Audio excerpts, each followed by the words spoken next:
Assalamualaikum warahmatullahi wabarakatuh. Halo semuanya, selamat datang di Edcast Educational Podcast.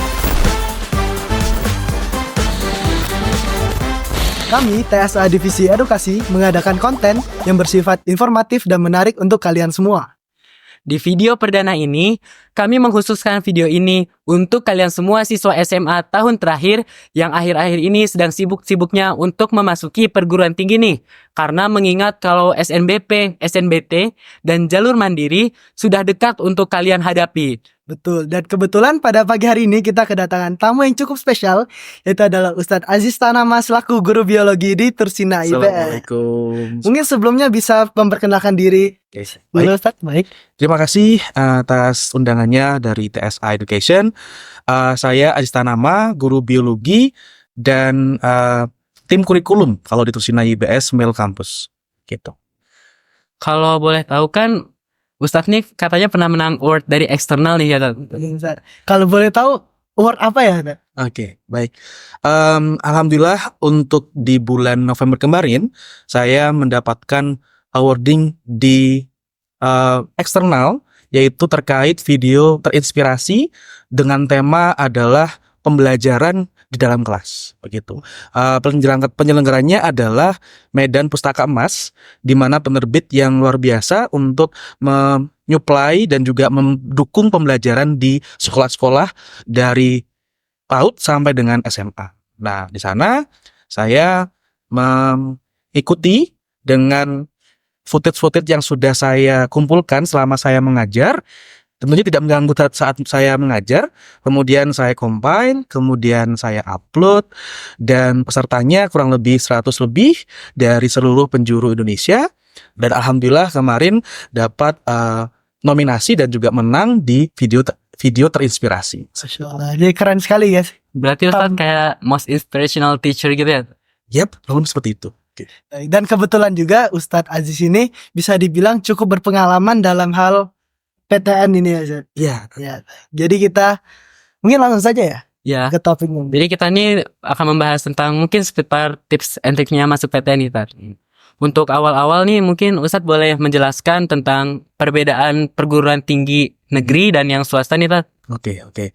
Baik, alhamdulillah saya diamanahi oleh Tursina selama 3 tahun, mulai dari 2021 sampai dengan 2024 di koordinator PTDN, di mana memiliki pekerjaan untuk membantu dari anak-anak atau siswa di kelas 12 dalam pemilihan dan perencanaan untuk menuju ke studi lanjutnya, terutama di dalam negeri.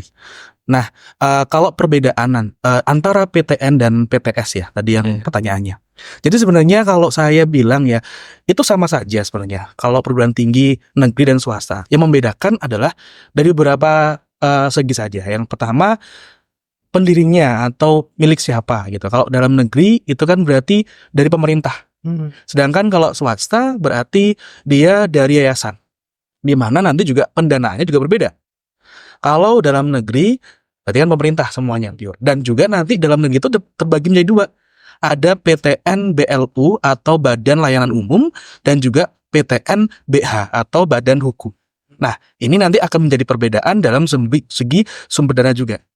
Yang dilepas untuk mandiri itu namanya PTN BH, yang semuanya pure dan diatur oleh pemerintah itu adalah PTN BLU, seperti itu. Nah, kalau swasta kita tahu bahwa swasta itu punya yayasan. Dimana kalau yayasannya besar, maka PTS-nya juga akan bagus, akan tidak kalah dengan PTN gitu kan ya. Dan sekarang tahun 2024-2025 sangat banyak ya PTS yang mungkin bisa membandingi PTN dan punya progres atau prospek yang sangat luar biasa, saya kira seperti itu. Sehingga kalau kita mau membandingkan, sebenarnya kita bandingkan dengan siapa dulu PTS-nya gitu. Dan PTN-nya yang siapa dulu, seperti itu. Jadi tergantung kebutuhan. Kita misalkan mau saya PTN nih, tapi PTN-nya yang top 10 gitu ya di Indonesia gitu. Sehingga kalau top 10 ini kebanyakan adalah PTN BH. PTN BH itu sudah tidak pure oleh pemerintah diaturnya, tetapi mereka punya aturan yang dikasih pemerintah untuk mandiri. Nah, nanti akan ada hubungannya dengan proses penerimaannya dalam menerima mahasiswa begitu. Jadi kalau misalkan kembali lagi pertanyaan, perbedaannya itu dari segi pendanaan dan juga siapa yang memiliki. Ada juga perbedaan kira-kira kalau misalkan kita balik tanya ke saya, tanya ke yang kalian tahu perbedaan PTS sama PTN selain tadi siapa yang punya sama pendanaan, apa ya kira-kira? Mungkin dari pandangan masyarakatnya sih, Lat. Iya. Karena kalau masuk negeri itu pasti gengsinya bakal tinggi, jadi lebih dipandang sama masyarakat. Sedangkan kalau masuk swasta nih kayak apa gitu, swasta doang. Oke. Emang pandangan masyarakat, pandangan orang tua ya, Iya. atau keluarga gitu kan ya, punya prestis, punya nanti, oh kamu di PTN gitu lah. Apalagi kalau zaman-zaman generasi milenial ke bawah ya. Itu ketika kita berada di PTN pasti seperti euforianya sangat-sangat wah gitu kan ya.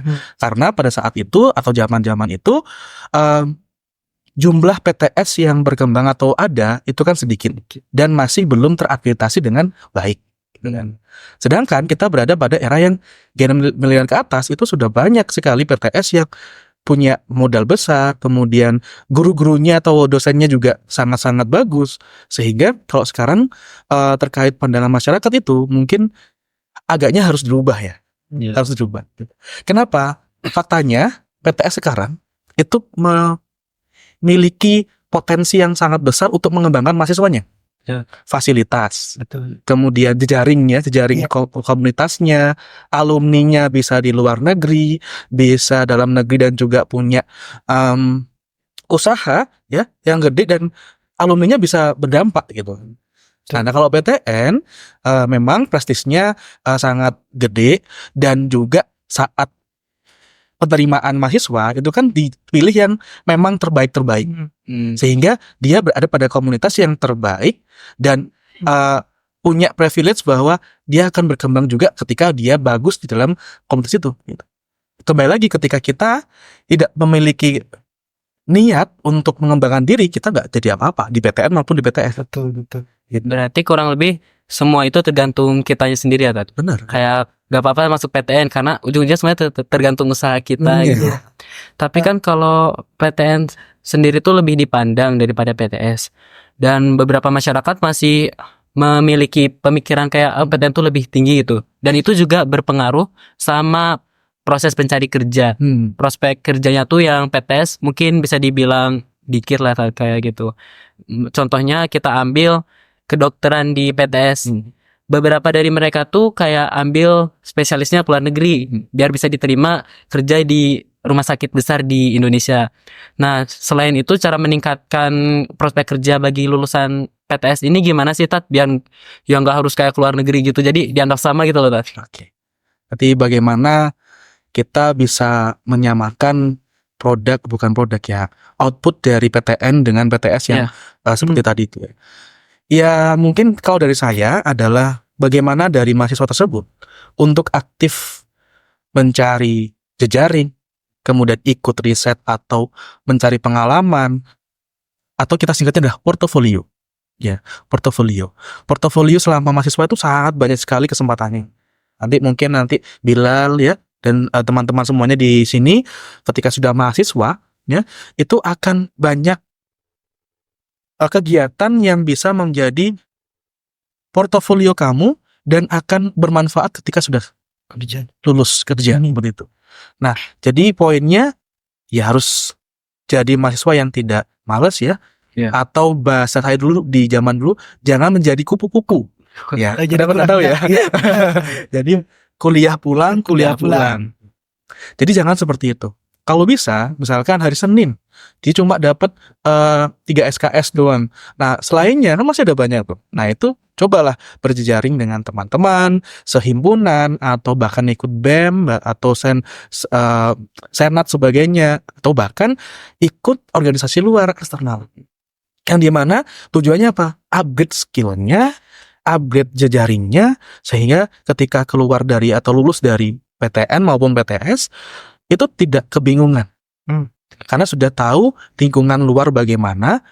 Kalau misalkan kita contohkan tadi adalah kedokteran, meskipun kedokteran sangat-sangat padat ya kuliahnya. Pulang adalah ada laporan atau kerja kelompok, tapi tidak menutup kemungkinan ada kegiatan yang bisa mengupgrade kamu.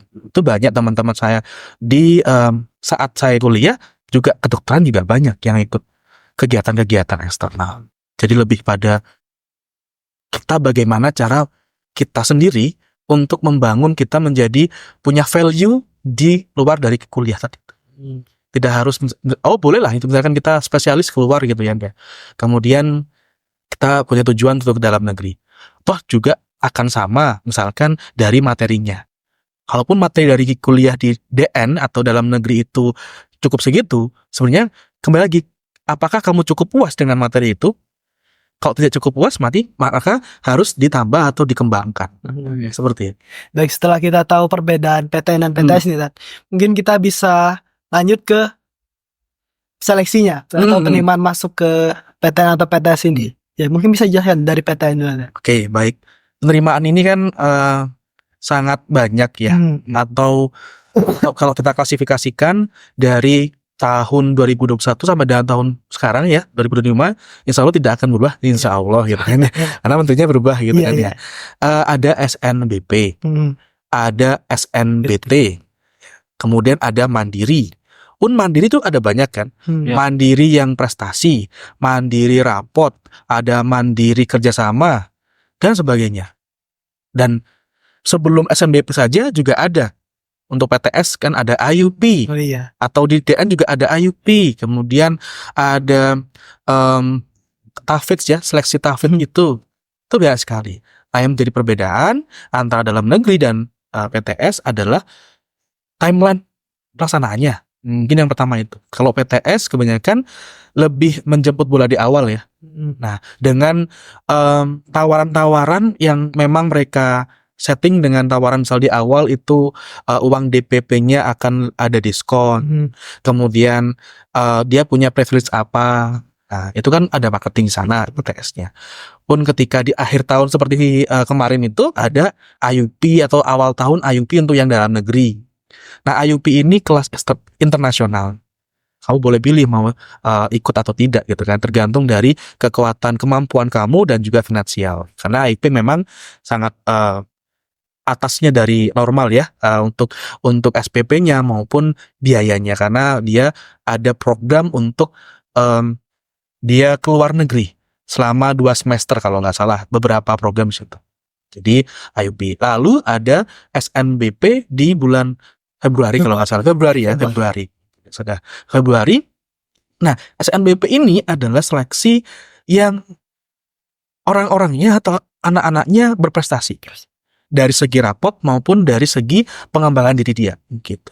Tetapi tidak memiliki jaminan ya, yang misalkan prestasinya banyak sekali, kemudian juara sekian, kemudian ternyata dia tidak punya rezeki untuk masuk. Nah, kenapa? Karena kita tidak selaku sekolah ya sendiri itu tidak memiliki kisi-kisi yang seperti apa. Ya, jadi kita tidak tahu kisi-kisi seperti apa. Yang memiliki informasi itu hanya di dalam panitia penerimaan itu. Nah, sehingga usaha sekolah, khususnya Tursina adalah mendampingi, memanage anak-anak dari prestasi ya. Kemudian kita arahkan, misalkan mau kedokteran, maka prestasinya harus linear. Gitu. Nah, mungkin kalau kedokteran jadinya olahraga misalkan atau seni gitu ya. Nah, pasti akan ada indikator penilaian. Kalau dia linear, maka dia punya potensi yang gede untuk masuk gitu. Pun sama nanti kuotanya ya. Jadi kalau SNBP ini kuotanya itu tidak banyak, sehingga yang akan diterima itu juga akan sedikit. Kalau dari kemarin saya mendampingi ada celutukan dari anak-anak SNBP itu hoki-hokian Ustaz. Di internet dia banyak bilang gitu, prestasinya udah gini pas daftar nggak masuk, kalah sama yang di bawah. Nah itu, jadi kita nggak tahu seperti apa sih sebenarnya, padahal portofolio mereka sudah bagus, sudah linear gitu ya, tapi kok tidak keterima gitu kan ya. Bisa jadi yang dia pilih, jurusan yang dia pilih itu prestasinya lebih daripada itu. Itu pertama. Atau yang kedua, misalkan dari segi kuota ya, tadi kuotanya misalkan hanya 5 dalam satu kali SNBP itu atau bahkan 10, nah itu kita kalah dengan yang di atasnya gitu. Jadi kalau ada triknya adalah jangan sampai kita memilih jurusan yang sangat banyak peminatnya, tapi kita punya modal yang pas-pasan. Termasuk menaruh pilihan univ gitu ya, Tat? Benar. Menaruh pilihan univ itu kita ada skemanya kalau di Nursina ya. Jadi PTDN dengan SSC itu memiliki skema. Oh, di peringkat satunya Nursina ini kan kita ada rankingan ya. Di internalnya, bukan di eksternal, internalnya. Peringkat 1 milihnya FK UGM misalnya, UGM tinggi kan. Yang kedua dia pingin juga di UGM. Nah, sebisa mungkin kita untuk mengarahkan pilihan yang lain. Kenapa? Karena dia akan memiliki peluang yang sedikit dibandingkan yang pertama. Dan pertama juga tidak bisa menjamin karena masih ada yang di eksternal. Gitu. Jadi agar kita memiliki peluang yang gede, terutama dari yang sudah SNBP eligible gitu ya, maka kita harus punya manajemen dari pemilihan univ dan juga jurusannya tadi. Berarti yang jelas tuh harus realistis juga gitu kan. Kuncinya realistis. Jadi menganggap SNBP ini ya kita tidak bisa terlalu fokus ke SNBP ini karena ya anggap angin lewat aja gitu. Ya, kalau angin lewat aja tidak ya. Tapi usaha yang tidak menaruh harapan lebih dan sampai ketika tidak lolos itu akan frustasi, akan depres sebagainya dan akan berefek pada SNBT-nya. Kenapa? Jarak antara Februari dengan April kan masalahnya. SNBT itu sangat dekat gitu ya, sangat dekat sehingga kita harus bisa mengukur dan juga menjaga mood dan juga motivasi belajarnya. Berarti kalau sudah SNBP ini gak usah sombong dulu gitu, harus siap SNBT. Iya. Ya, Benar. untuk SNBT terus gimana? Oke, untuk SNBT itu adalah seleksi nasional berbasis tulis ya, di tes tulisnya. Jadi ini bisa diikuti oleh 2 atau 3 angkatan yang gap year. Oh iya. Jadi sehingga proses untuk persaingannya juga semakin ketat. Tidak hanya pada satu angkatan aja, tapi angkatan sebelumnya juga ikut SNBT. Yang dimana itu memperkecil maksudnya kuota buat satu angkatan ini ya. Ya, sehingga SNBT ini harus memang dipersiapkan sangat luar biasa. Sehingga program Nursina ini kan 1 tahun ya, di kelas 12 itu ada program persiapan pre-university, ada dalam regulernya maupun di eksternalnya. Sehingga kita punya bayangan ketika kita mempersiapkan cukup, sebenarnya tidak kelas 12 ya, kelas 11 juga ada persiapan juga ya, tapi beberapa mapel saja. Agar mempersiapkan anak itu sudah siap ketika SNBT. Karena kita takut ketika sudah di akhir-akhir baru persiapan, itu akan burnout ya, stres, kok seperti ini. Padahal yang diujikan SNBT kan tidak materi reguler, tidak ada biologi. Adanya adalah literasi, numerasi, logika, sebagainya seperti itu. Karena melatih logika dan numerasi, literasi itu. Dan peluangnya itu lebih banyak dibandingkan, kuotanya lebih banyak daripada SNBP. SNBP kita bilang 20%. SNBT itu bisa 30 sampai dengan 40%. Baru mandiri sisanya. Oke. Gitu. Tapi walaupun kuotanya lebih banyak, tapi kan saingannya juga ngeri-ngeri. Benar itu, makanya ketika dinaikkan kuotanya, sayang juga banyak. Iya, ngeri. Kalau untuk jalur mandirinya gimana, Tat? Perbedaannya? Mandiri ini lebih pada PTN maupun PTN ya. PTN itu melakukan sendiri gitu. Untuk mengisi kuota sisa dari SNBP dan SNBT. Dan mandiri ini tadi ada PTN BLU sama PTN BH ya. Nah, untuk PTN BLU ini dia lebih sedikit kuotanya dibandingkan PTN BH. Kenapa seperti itu? PTN BH bisa aja 50%. Kenapa seperti itu? Karena sumber dana kalau PTN BH itu kan dari mahasiswanya. Tidak dari disokong dari pemerintah. Penuh gitu kan ya. Sehingga mereka harus memutar cara bagaimana untuk bisa operasional tetap jalan, kualitas pendidikannya juga baik dengan cara di mandirinya tadi. Jadi kalau misalkan ada omongan, mandiri itu mahal banget ya. Ya karena universitasnya itu punya cara untuk menyeimbangkan kondisional operasional di PTN itu gitu. Gitu. Kalau berarti kan kalau jalur mandiri itu sama Unifnya yang laksanain. Kalau SNBP, SNBT itu sama siapa? SNBP dan SNBT itu adalah nasional ya. Jadi dia punya namanya SNMPMB atau akun seluruh Indonesia memasukkan nilai rapor. Kemudian ada Puspesnas masukkan prestasi. Nah, mereka akan terintegrasi di sana dan data tersebut akan dibaca oleh panitia di sana untuk menentukan siapa yang akan masuk SNBT. Kalau SNBT juga sama.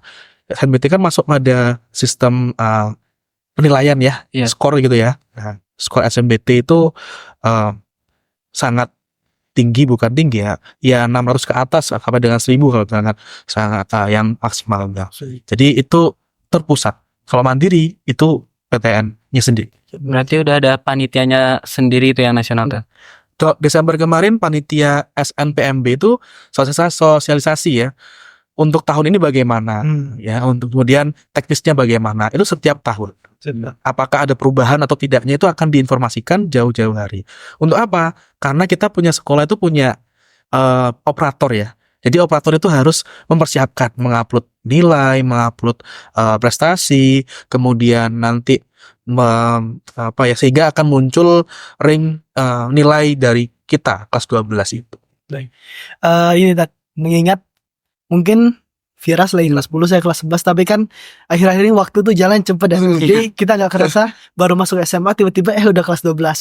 Nah yang ini kan dimana jika kita mengincar untuk PTN atau PTS ini harus ada persiapan yang matang ya.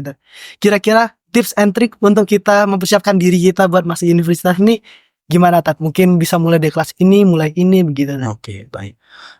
Saya kalau ngajar di kelas 10, mungkin Bilal pernah ingat ya. Saya ngajar biologi, saya pasti memberikan di akhir pembelajaran informasi atau bahkan pandangan bahwa kalian kelas 10 nih, bukan waktunya untuk leha-leha karena 3 tahun itu cepet banget gitu kan ya. Coba cari atau tentukan tujuanmu nanti di pasca SMA ini mau kemana. Jadi kita harus tahu kita itu akan kemana sehingga program di sekolah itu akan fokus. Contohnya ada penjurusan. Ya, ada kamu masuk DN atau LN atau Al-Azhar. Itu dari awal ya. Sehingga kita memaksa kalian untuk mempersiapkan diri dan untuk merealistiskan ya agar jalannya program itu akan maksimal dengan kamu mau jadi apa, mau kemana, kita ikut program yang mana seperti itu dan pastinya niat. Tujuan, target, tujuan, niat. 3 itu kamu pegang dari kelas 10, kamu udah tahu tujuannya kemana, udah punya target kelas 10 itu bagaimana, 11 bagaimana, 12 tinggal panen. Banyak teman-teman al-akhir kamu ya, kelas 12, itu panennya di kelas 12. Prestasinya, ikut apa dia ternyata tinggal submit kemudian menang. Karena dia tahu bahwa aku mau mengumpulkan portofolio. Kalau dia targetnya SNBP dan dia juga ada nilai bagus di raportnya, nah dia berusaha untuk meningkatkan portofolionya dan panen di kelas 12. Nah, Vira dan Bilal juga sama, harus punya tujuan, targetnya apa, dan aku sebagaimana. Kita kan sudah usia-usia yang bisa berpikir dan logis gitu ya. Kalau aku mau ini ya harus gimana caranya? Jadi ini lebih kembali ke diri sendiri ya tadi. Karena juga kan teman-teman di sini juga mungkin masih ada yang mengalami kesusahan mau milih kemana. Terus kalau saya ambil ini saya jadi apa gitu kan. Itu pasti masih banyak kesusahan ya. Kira-kira solusi untuk itu gimana? Oke. Solusi dari anak atau teman-teman yang masih bingung, masih hilang arah. Kita harus mendampinginya. Makanya ada academic advisor, ada student center service, kemudian ada PTDN, ada TIO ya kalau internasional. Itu bisa kalian datangi. Bisa kalian ajak diskusi, keluh kesah kamu apa. Ya. Kemudian curhatkan apa yang akan kamu planningkan ke depan. Jadi kalau kamu pendam sendiri ya, jadi kalau pendam sendiri gak akan terjawab. Karena akan terhambat dengan pikiranmu sendiri. Tapi ketika kamu sharing dengan teman, sharing dengan lembaga yang memprovide untuk pendampingan dan sebagainya, itu bisa untuk mengurai kehilangan arah kamu gitu. Jadi Coba yang teman-teman yang hilang arah, masih bingung, kemudian masih tidak tahu mau jadi apa, coba diskusikan. Mungkin kalau kerja sekolah ke orang tua dulu. Ayah, bunda, saya sebenarnya bingung mau jadi apa. Nah, mungkin dari orang tua punya preference apa, kemudian diarahkan kemana. Nah, kamu jadi modal itu kamu bawa untuk diskusi ke teman-teman PTDN, SSC maupun academic advisor. Sehingga kamu kakinya itu akan kuat ketika mau melangkah gitu kan. Kalau fondasi kaki belum tahu tujuannya, kemudian tidak bisa memplanning ke depan bagaimana, itu akan bahaya di akhir. Banyak loh seperti itu di luar sana. Sehingga gap year itu ada dua ya. Gap year itu ada yang pertama, dia tidak puas dengan pilihannya sehingga tidak dipilih. Ada yang tidak lolos sama sekali. Ya, gap year. Lumayan kalau gap year setahun, kalau misalkan mau belajar lagi, berarti kan kamu harus menuntaskan atau membalas apa kegagalan yang kemarin dengan setahun itu. Nah, apakah mau seperti itu? Saya rasa tidak ya. Gitu. Jadi harus mempersiapkan itu dari jauh-jauh hari. Itu baik. Berarti kan semuanya tuh udah harus dipersiapin dari jauh-jauh hari, termasuk target nilai dari kelas kuliah berapa supaya jadi eligible ya, Tat? Nah, ada tips nggak sih, Tat, biar bisa jadi eligible gitu? Oke. Tips spesifik tidak bisa sama dan tidak bisa tidak bisa saya jamin gitu ya. Cuman memang ada suatu pemikiran dari kami ya, bahwa ketika rapot ini dia memiliki grafik yang terus naik, tidak seperti gunung ya. Dia memiliki potensi yang lebih besar daripada yang dari kelas 10 tinggi, kemudian kelas semester 2-nya, 3-nya turun ke bawah, naik lagi di atas, maka tidak memiliki suatu bacaan bahwa dia berkembang naik kan. Nah, jadi kalau tips dari rapot itu sebenarnya kalau kelas 10 startnya misalkan di bawah ya kelas 11 harus ada peningkatan, sehingga punya grafiknya naik ke atas, tidak seperti bukit naik turun ya gitu. Jadi boleh turun sedikit, tapi tidak sampai dengan lembahnya turun banget gitu.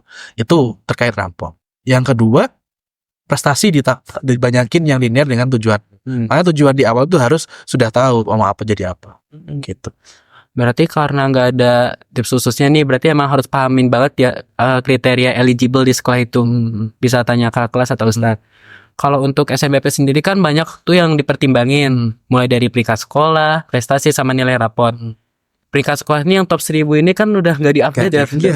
Apakah itu masih dipandang gitu? Oke. Top 1000 sekolah ini sudah tidak kita pakai atau bisa pakai itu 2022 masalahnya. Iya. Dan saya saat menjabat itu juga, wah gimana caranya melihat peringkat ya gitu kan. Apa kalau misalnya tidak melihat peringkat berarti kita nggak bisa tahu kita posisi di mana gitu kan ya. Dan ternyata memang peringkat tidak dimunculkan untuk tidak adanya gap antara sekolah-sekolah. Nah, jadi anak-anak yang mau melihat itu tidak down dulu gitu loh. Gitu kan psikologis anak akan bisa berubah-berubah. Tapi ketika tidak dilihatkan, oh saya bisa mengejar gitu ya. Bisa mengejar dengan SNBT. Nah, kalau SNBP ini ada akreditasi. Jadi kuota dari masing-masing sekolah tidak sama. Tursina tahun ini 40%, di sekolah lain bisa saja cuma 25%, cuma 15%, karena tergantung akreditasinya. Sekolah yang A dapat 40% sampai dengan 45%. Sekolah yang B dan C mengikuti seterusnya. Sehingga jumlah total dari siswa yang eligible tidak sama. Gitu. Dan peringkatannya dari semua siswa SMA di sekolah itu. Kalau di Putra ya akan gabung dengan Putri nantinya seperti itu. Sehingga yang putra-putra di sini jangan sampai kalah motivasinya, nilainya atau prestasinya dengan yang rajin ya. Kalau di Putra kan rajin. Gitu. Saya yakin dan percaya Putra itu juga bisa lebih daripada. Jadi sebelum bersaing dengan sekolah luar, kita bersaing dengan satu institusi. Bersaing dengan satu kelas, bersaing dengan satu sekolah putra dan juga Putri. juga. Iya, Berarti itu kalau untuk SNBP-nya. Kalau SNBT-nya ada skor yang aman gak sih, Tat? Skor yang aman itu tidak bisa menjadi patokan. Kenapa? Kalau dari zaman kalau di angkatan kamu IQ-nya tinggi-tinggi, kemudian skornya sudah 600 ke atas, Kalau saya bilang amannya 600, nah ternyata dia ada yang 700 lebih banyak gitu kan ya. Nggak aman kan? Jadi patokannya adalah saat tryout tiap bulan, kemudian tryout nasional sebagainya. Punya rata-rata berapa ya di angkatan ini gitu ya. Nah, kalau angkatan ini punya rata-rata di 600, berarti amanmu ada 700 atau di 6580 sih.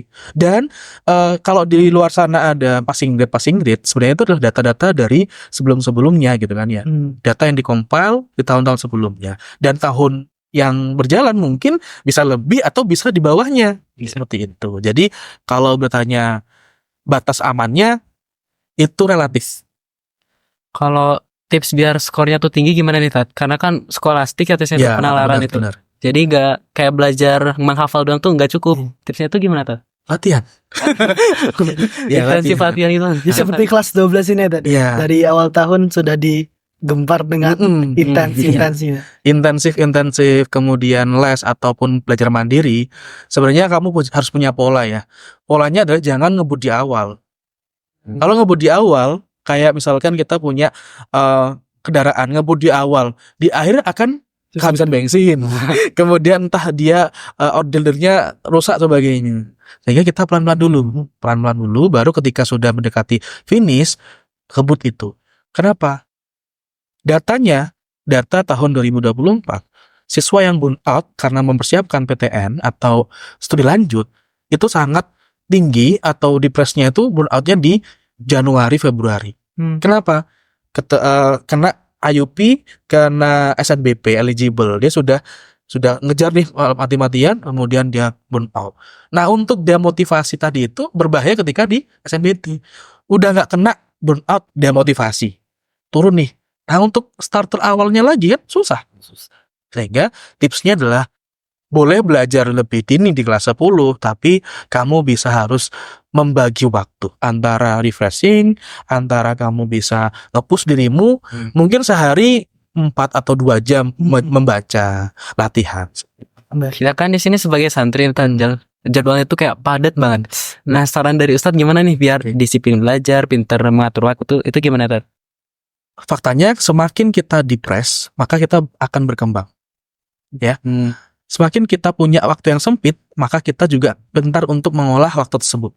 Dibandingkan orang yang waktu luangnya banyak, dia akan leha-leha, akan terlupakan dengan apa tujuannya. Tapi kalau misalkan kita berada pada yang lingkungan yang mungkin kompetitif, mungkin dengan batas waktu sebagainya, berarti kamu harus punya tips dengan dirimu ya, gimana caranya ya? Di celah waktu mana ya, istirahatkah atau di sore sebelum kamu hafalan atau di malamnya ada jam belajar, semaksimal mungkin waktu yang ada dimaksimalkan dengan fasilitas yang ada gitu kan, dengan ada lembaga atau ada PTDN, SSC sebagainya, maksimalkan gitu. Karena tadi semakin kita berada pada posisi yang sempit, kita sebenarnya bisa lebih daripada yang kita pikirkan gitu. Kalau misalnya kita dilonggar gitu ya, kayak kita tuh leha gitu kan ya. Masih ada besok. Masih ada besok gitu. Berarti kita harus memaksimalkan waktu-waktu sempit kita nih di sini ya, Tat. Kalau Ustadz Aziz sendiri kan sudah memenangkan awards nih. Nah, gimana sih cara Ustadz Aziz tuh mengajarkan santri-santrinya supaya termotivasi dan terhindar dari rasa malas? Oke. Teknik atau strategi guru tuh beda-beda ya. Kalau dari saya itu kan saya memasukkan pembelajaran itu tidak strict atau tidak langsung lewat topik ini langsung tak ajarkan. Saya lihat dulu demografi dari kelas itu, anak-anaknya bagaimana dulu. Anak-anaknya kan banyak kelas ya, anak-anak yang dimana dia itu aktif partisipasinya aktif, ada yang diam atau ada yang sedikit pasif sebagainya. Nah, coba saya lihat dulu apa di dalam kelas itu seperti apa, dan masing-masing kelas berbeda-beda. Nah, kemudian saya masukin tuh di kelas tersebut.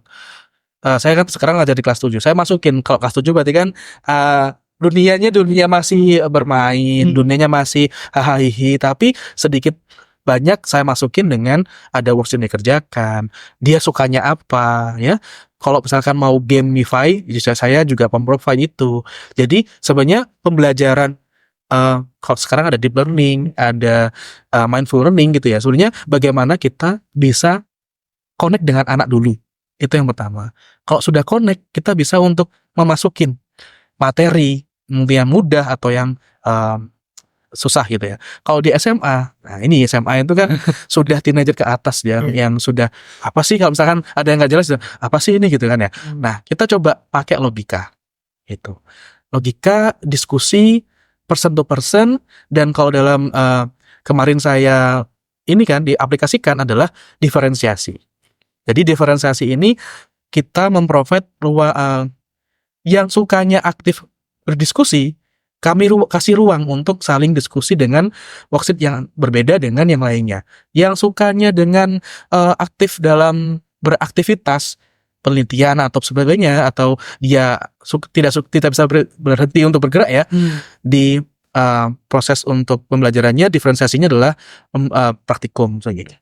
Dan kalau yang dia misalkan ada yang diam aja atau dia adalah penghuni yang sunyi gitu ya, tapi dia belajar, maka ada bagian yang memang dia membaca dan melihat materinya sesuai dengan porsinya, diferensiasi. Maka kelas itu ramai itu wajar. Jadi kelas itu ramai dalam pembelajaran ya, yang kondusif itu wajar. Cuma bagaimana kita memfasilitasi masing-masing itu. Gitu. Jadi artinya semua siswa itu tidak sama itu. Jadi Ustaz sebagai guru tuh harus memahami siswa tersebut. Bagaimana caranya biar dia bisa memahami pelajaran. Baik. Mungkin bisa kita cukupkan di sini ya. Jadi kesimpulan bisa kita ambil tadi jika kita tidak peduli PTN atau PTS itu masih tetap di diri kita sendiri ya Ustaz ya. Mungkin nanti untuk di dunia kerja itu masih kembali ke kita sendiri. Apakah selama kita menjadi mahasiswa itu orang yang aktif atau hanya pergi ke kuliah untuk datang doang terus pulang entah apa yang dia lakuin gitu ya. Dan mungkin untuk kakak kelas 12 sudah harus mulai intensif belajarnya gitu. Iya. Dan untuk yang masih kelas 10 jangan terlalu santai karena masih banyak yang harus dikejar itu.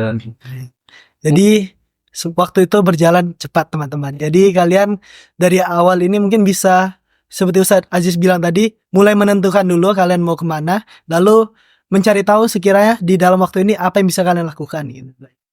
Jadi ya semangat untuk teman-temanku di sana dan untuk kakak kelas saya yang udah hampir selesai sekolahnya. Semangat untuk SNBT-nya dan menuju ke PTN impiannya. Baik, mungkin itu saya dari kami Divisi Edukasi. Terima kasih Ustaz Aziz. Nantikan episode-episode Edcast berikutnya ya guys. Dadah, terima kasih.